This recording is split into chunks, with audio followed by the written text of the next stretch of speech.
दोस्तों, क्या हाल है, कैसे हैं। मैं हूं डॉक्टर ज़हूरुल इस्लाम शाहिद और आप देख रहे हैं मेरा चैनल होम्योपैथी एंड हेल्थ। प्यारे दोस्तों, आज की वीडियो में मैं आपके साथ होम्योपैथिक मेडिसन मेलेंड्रीनियम के यूजेस एंड बेनिफिट्स शेयर करूंगा। चलें शुरू करते हैं। दोस्तों, मेलेंड्रीनियम घोड़ों की एक बीमारी हॉर्स ग्रीज के मादा से तैयार की जाने वाली दवा है।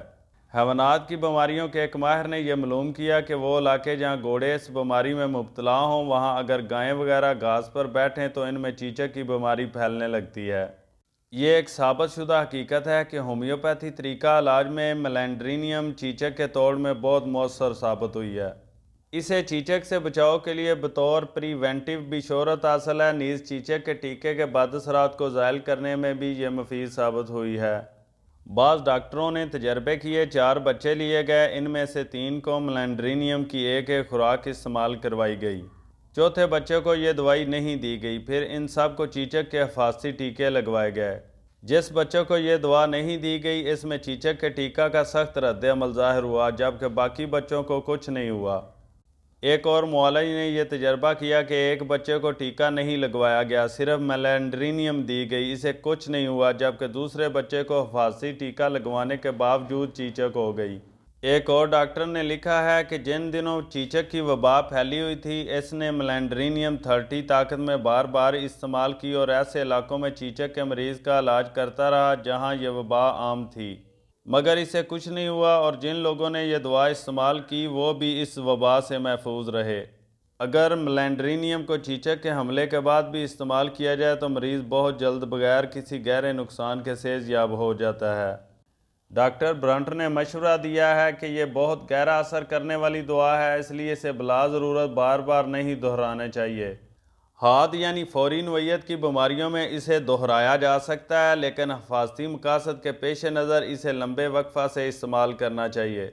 चीचक के टीके के रद्द अमल के तौर पर जिस्म पर एक्जिमा ज़ाहिर हो जाए तो इसमें भी मेलेंड्रीनियम मुफीद है, मगर चीचक के टीके के बाद असरात दूर करने के लिए ज़्यादा मशहूर दवा थूजा है।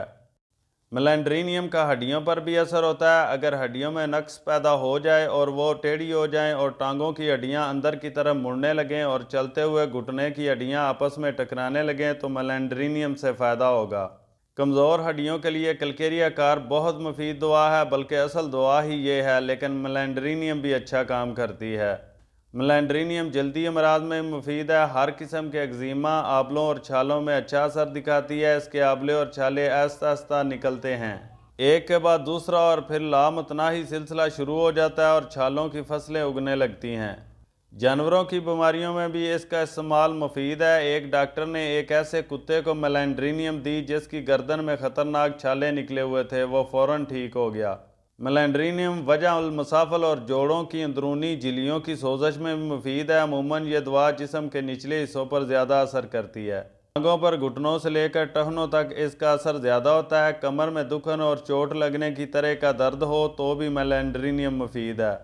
मेलेंड्रीनियम औरतों के रहम की तकालीफ के लिए भी अच्छी बताई गई है। अंदरूनी अज़ा में खारश, सोजश और सब्ज़ी मैल लिकोरिया के अखराज में अच्छा असर दिखाती है।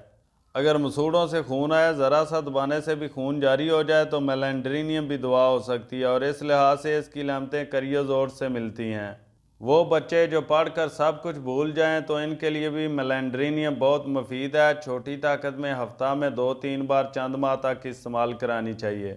मेलेंड्रीनियम को आम तौर पर 30 ताकत में इस्तेमाल किया जाता है और ऊंची ताकतें भी इस्तेमाल की जा सकती हैं।